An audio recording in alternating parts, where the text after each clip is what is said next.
Hi everyone and welcome here to Force Sound. My name is Anton and I'm here with James Young from Aston Microphones. How you doing, James? I'm good, man. I'm good. We are here with a brand new Stealth. Yes. Yes. What is it? I know it's a microphone. Good start. And it's a new one as well. It is. This is our first large format dynamic microphone. So it goes squarely into the same kind of market as the SM7B, the EVRA20, the Procaster. You know, there's a few out there, but this is a bit special. Why is that? Well, the first big difference is that it's got a Class A mic preamp built into it.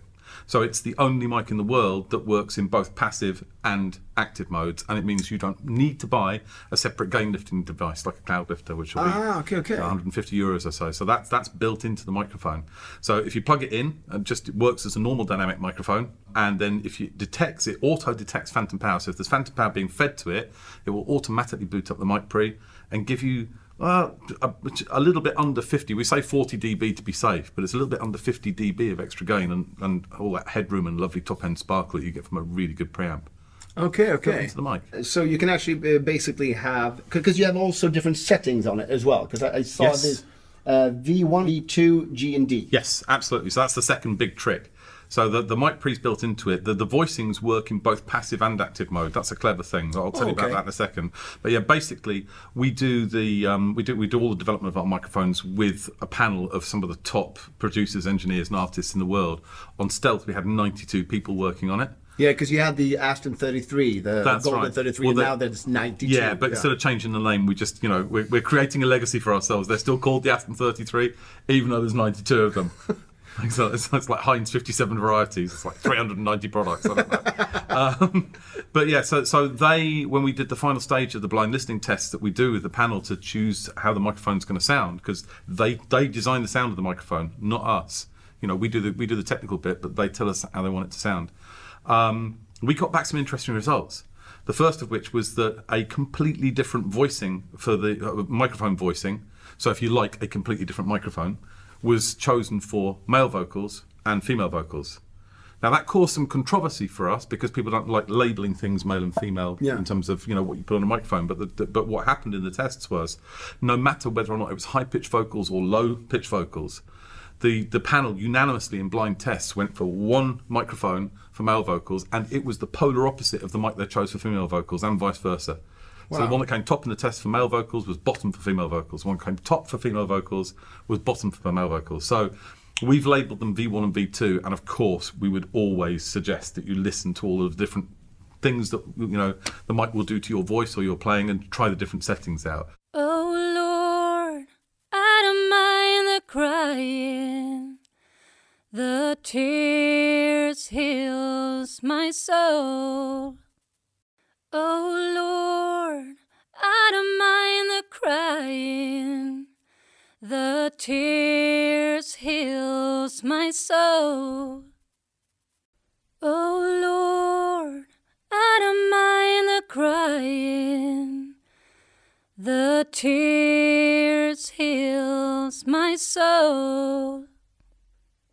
Oh Lord, I don't mind the crying, the tears heals my soul. But those two vocal settings are on there ostensibly for that, although you could turn them to any instrument as well. The one that actually I think should have been really controversial was the guitar setting. So the panel had male and female vocals, and then we had acoustic guitar, electric guitar, and Spanish guitar. I certainly thought that you would have a different sound that people would want for Spanish classical guitar, and then distorted electric guitar cab, and a strummed acoustic guitar, and so on. But no. In blind tests, with all of the sample files jumbled around, the panel chose the same setting for every different kind of guitar sound.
Now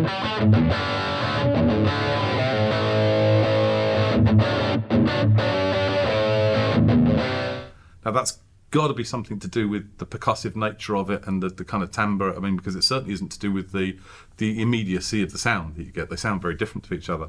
But it's a really good setting to start with on any kind of guitar setup. But you can use it for vocals as well. I mean, well, you could do, but personally, I think it sounds bloody horrible on vocals. Guitars just no, really. I mean, we've got 3 settings on here that you could certainly use for vocals, and lots of other things as well. But the guitar setting is not one of them, really. Right. I mean, try it. You might have that weird kind of nylon string sounding oinky voice that needs it, but I doubt it. The other one is a dark setting, and this was something that we threw in there because we thought, well, we've got a dynamic mic that also performs sound-wise like a condenser when the mic pre's booted up, so why don't we put a ribbon mic sound in there as well? So you've got all 3 mics in one. So the dark one does sound very much like a vintage ribbon, and people, when we launched it at the NAMM show, people were absolutely loving it for voiceover, for rap, spoken word, that kind of stuff, really loving that. So, you know. But also maybe for singing, if maybe. Yeah, for soul singing, it sounded really cool because it kind of it just kind of warms everything up. For guitar cab, of course, I mean, all the things you'd use a ribbon mic on, it sounds great on. So, but yeah, the name of the game with any microphone is plug it in and listen to it, see what it sounds like. Yeah, if it sounds good, it's good. Then, exactly so, yeah. Yeah. So that's the second bit. The third bit is, I have to do this, right? So Sure. take that and shake it, and you'll be able to feel the internal shock mount working. Oh yeah. I can feel the actual thing. Yeah. I love seeing people's faces when they do that. So this is when mic manufacturers usually talk about internal shock mounts. It's normally It's something. not really a shock mount. It's normally something pretty simple, like a little rubber thing that's holding the capsule or whatever. But in this case, it's actually a full suspension system inside there, and it's been done in a way that nobody's ever done before. So what we've done is then suspend the entire assembly in mid-air in the chassis of the microphone on 3 points of Zorbothane. So when you're shaking it, that you're feeling the inside of the mic moving around, but it won't hit the outside world. Now, because you don't need an external shock mount, we were able to do this little nifty thing. What is that? And all of the time we spent developing the audio and the mic pre and everything for this, and when we went to the NAMM show and launched it, when we showed them this, everybody went, wow! It's the fastest mounting system ever designed, I think. So basically you've got a little kind of what looks like a USB port on the bottom of the microphone. When you take the mic out of the box, this is already on your stand. Yeah. You want to mount it, you just do that and it's there, it's done, it's finished, it's mounted. You want to put it away again, it's done.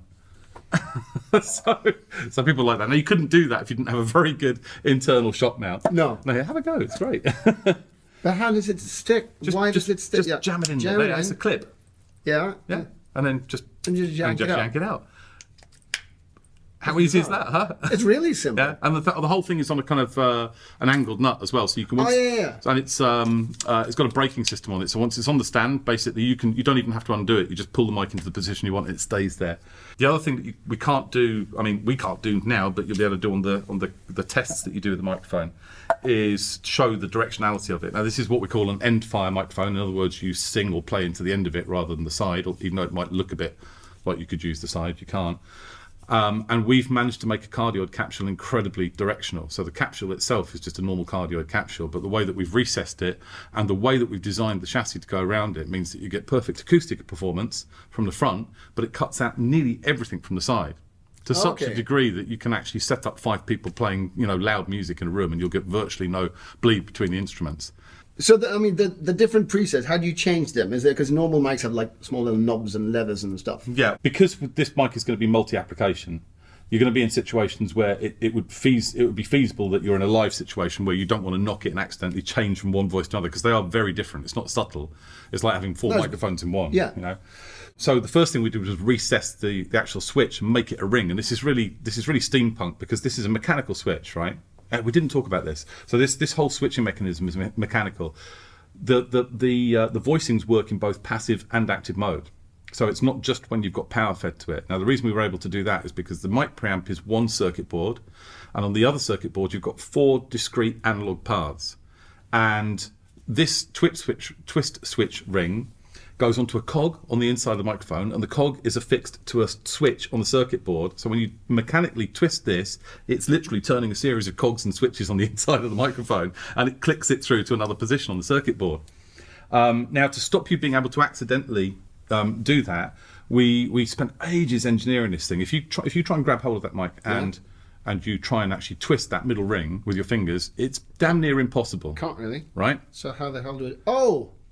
No, that's not it. No. Shit. So this is about a distribution of energy. I guess you call it pressure. That's the one.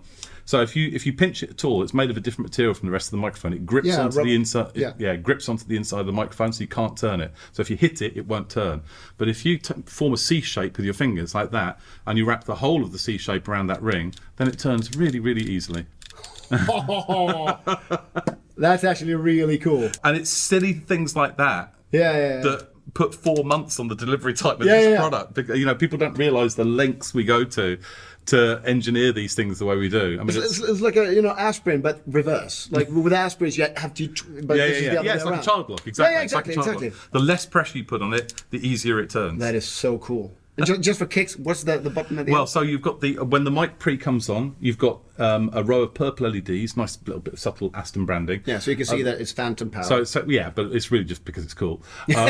So because again, stealth. If you want it to disappear on a film set, you don't want purple lights on it. That button there just turns them off.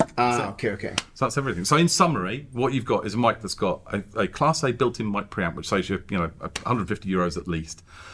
It's the only mic in the world that works both passive and active. It's got 4 voices which work in both active and passive modes. So basically 8 modes. Yeah, it's got an internal shock mount, which means you don't need a shock mount, which means you can use this fast mounting device, which is really, really quick and easy to use. Good to go. And you've got the super directionality, which means you can use it for both live and in the studio, or if you want to, for gaming, for streaming, for podcasts, for broadcasts, whatever you want to.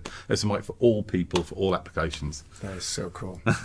The Stealth, ladies and gentlemen, from Aston Mics. James, thank you so much for coming. Thank you, man. Thank you. It's been a pleasure. Thanks. See you.